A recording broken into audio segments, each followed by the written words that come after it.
काली नजर। माँ, माँ। अरे क्या माँ माँ कर रहा है? बकरी का बच्चा है क्या? अरे माँ, मजाक छोड़ो। मुझे फाइनली वो मेन चौराहे वाली दुकान मिल गई है। अब देखना, आपका बेटा दुगनी स्पीड से पैसा कमाएगा। ओफो, ये क्या? मेरी ऑनलाइन मेकअप क्लास चल रही है। इतनी जोर से क्यों बोल रहे हो आप दोनों? अरे मेरी धर्म पत्नी जी, मेकअप क्लास बाद में करना। वो चौराहे वाली दुकान मिल गई है हमको। अरे वाह! रुको, मैं अपनी माँ को फोन लगाकर बता देती हूँ। अरे मैं भी अपने रिश्तेदारों को बता देती हूँ। कितनी खुशी की बात है। हाँ हाँ, मैं भी अपने दोस्तों को बता देता हूँ। 1 हफ्ते बाद रजिस्ट्री है। बस, घर में खुशी का मौका था। उन तीनों ने अपने अपने फोन उठाए और लोगों में बात फैलाना शुरू कर दिया। और रही सही कसर, श्वेता बहू ने अपने पड़ोस में सबको बताकर कर दी। अरे वर्मा आंटी, अब हम भी जल्दी कार ले लेंगे। घर का रेनोवेशन होगा और ठाट से रहेंगे हम भी। अरे, ऐसा क्या हुआ? लॉटरी बाटरी लग गई है क्या? अरे, इस बार चौराहे वाली मॉल में हमको भी दुकान मिल गई है। दुकान नंबर 21, जो एकदम चौराहे पर है। अब ग्राहक बढ़ेंगे तो आमदनी भी बढ़ेगी ही ना। अरे वाह, कितनी खुशी की बात है।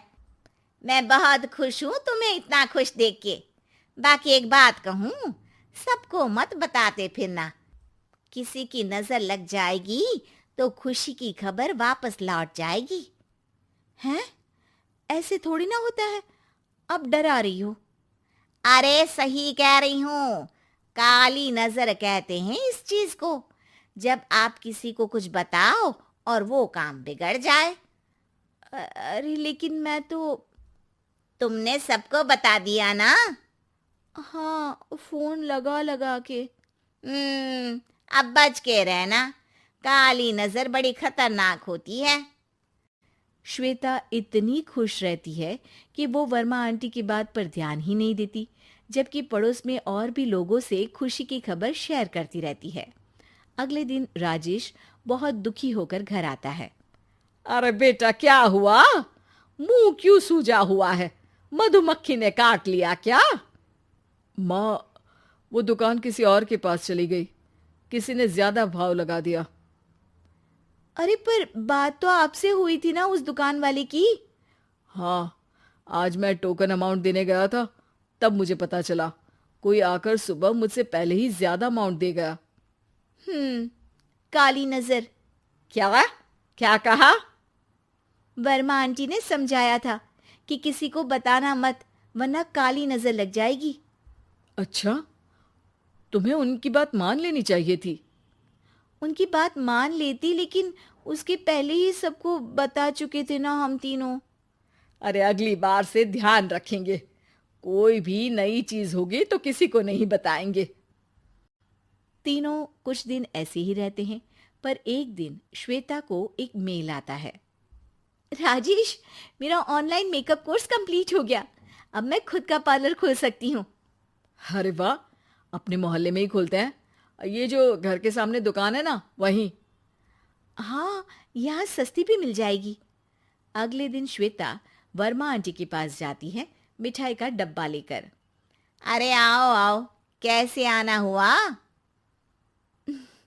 जोर से नहीं बोलूंगी।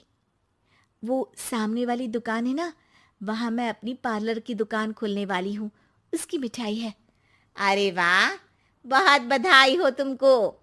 हाँ, मैं कमाने लगूंगी तो राजेश पर पूरे घर का बोझ नहीं रहेगा ना आंटी जी। ये तो है। पर ये बता कि तूने ये बात किसी और को तो नहीं बताई ना? अरे नहीं नहीं, पिछली बार गलती कर दी थी। काली नजर लगी किसी की और राजेश के हाथ से वो दुकान चली गई थी। सबको मत बताना। चलो मैं चलती हूँ, कल दुकान की बात करने भी तो जाना है। अगले दिन श्वेता दुकान के लिए मालिक से बात करने जाती है। अरे लेकिन दुकान तो हम कल रात को ही किसी को दे चुके हैं। कल ही? हाँ, कल ही। 2 दिन बाद कोई यहाँ पार्लर भी खोल लेगा। अब कहीं और दुकान देख लीजिए। अरे पर हमको भी तो पार्लर ही खोलना था। हाँ भाई, ये एक ही दुकान है, आधी आधी तो नहीं दे सकता ना मैं। राजेश और श्वेता घर पर हताश होकर आ जाते हैं। इस बार तो किसी को बताया भी नहीं था, अब किसकी काली नजर लग सकती है। सुनो, तुमने माँ को बताया था क्या?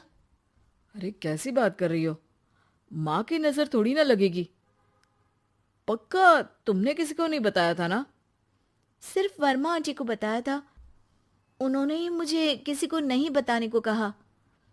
अरे यार, तुम भी सही हो, मेरी माँ को नहीं बताने को कह रही हो, पर वर्मा आंटी को बताना तुम्हें जरूरी लगा। अरे वर्मा आंटी ने ही तो काली नजर के बारे में बताया था ना, वो हमेशा हमारा भला ही तो चाहती हैं। मेरी माँ भी हमारा भला ही चाहती है। अरे पर चिल्ला क्यों रहे हो? बात नहीं कर सकते क्या आराम से? नहीं आता वो आराम से बात करना, और करना भी नहीं चाहता हूं मैं। दुकान जाने का दुख गुस्से में बदल गया था और राजेश और श्वेता में बात बंद हो गई थी। 2 दिन बाद मोहल्ले में पार्लर का इनॉग्रेशन हुआ, जिसमें मोहल्ले के सभी लोगों को बुलाया गया, पर श्वेता, राजेश और माँ नहीं जाते। माँ, अंदर आ जाओ, क्या देख रही हो? अरे नया पार्लर देख रही हूं अपने आंगन से। देखो, माँ को दूसरे का सुख देखने में कितना मजा आ रहा है, मेरा दुख नहीं दिख रहा इन्हें। यहाँ मेरा पार्लर भी तो हो सकता था। अरे चुप रहो यार, हर बात में लड़ाई क्यों ढूंढ रही हो? राजेश और श्वेता फिर बहस करने लगते थे। तभी माँ ने दोनों को बाहर बुलाया। अरे जरा देखो तो, दुकान चलाने वाले का बोर्ड पर नाम क्या लिखा है? श्रुति वर्मा। गाड़ी निकाले बेटा, हमें कहीं जाना है। काली नजर का इलाज कराने? राजेश अपनी बाइक निकालता है। तीनों ट्रिपलिंग कर रहे हैं। माँ राजेश को उस मॉल वाली दुकान पर लेकर जाती है जहां राजेश अपनी दुकान खोलने वाला था। यही दुकान लेना चाहता था ना तू? हाँ, पर इनको भी दुखी करने लेकर आई हो क्या यहाँ पर दुकान दिखाकर? वहां काफी नहीं था? अरे श्वेता, थोड़ा सब्र रख, अभी पता चलेगा कि हम यहाँ क्यों आए हैं। बता, इस दुकान चलाने वाले का नाम क्या है? अनुपम वर्मा। कुछ समझ में आया? वो दुकान वाली श्रुति वर्मा, ये दुकान वाला अनुपम वर्मा, और हमारे पड़ोस में हमने उस दुकानों के बारे में बताया किसको था? अब वर्मा आंटी को। मतलब वर्मा आंटी ही हमारा काम बिगाड़ रही है? नहीं नहीं, ऐसा नहीं हो सकता, ये बस इत्तेफाक है। राजेश अपना फोन निकालता है और श्रुति वर्मा और अनुपम वर्मा के नाम फेसबुक पर सर्च करता है, जहां ये दोनों ही वर्मा आंटी के रिश्तेदार होते हैं। श्वेता को समझ में आ जाता है कि वर्मा आंटी की ही नजर खाली नजर है। अब क्या करना है? कोई भी खुशी की खबर हो तो काली नजर से बचना है, यानी वर्मा आंटी से बचना है। अरे पर मुझे ये समझ में नहीं आया कि वो हमारे साथ ऐसा क्यों करेंगी। अरे बेटा, एक सीख है, दूर के आदमी को आपकी तरक्की से कम परेशानी होगी, पड़ोसी को ज्यादा।